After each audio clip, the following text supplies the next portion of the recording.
The next morning, I couldn't shake the uneasy feeling in my chest. Ethan's trembling voice echoed in my mind over and over again. "Grandma, you won't need your house anymore." At first, I tried to convince myself it was nothing. Kids misunderstand things all the time. But something about the fear in his eyes told me this wasn't imagination. This was real.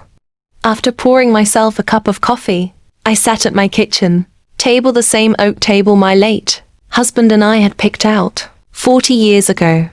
My hands rested on the smooth surface, but they wouldn't stop shaking. I suddenly felt like a stranger in my own home. Years ago, after my husband passed, I added Melissa's name to some of my legal paperwork. It felt like the responsible thing to do. She was my only daughter. I trusted her with everything. But that morning, I decided to make a call. When I spoke to my bank manager, my voice sounded distant even to me. I asked if there had been any recent activity or inquiries regarding my accounts. There was a pause on the line. A long one. "Yes," he finally said.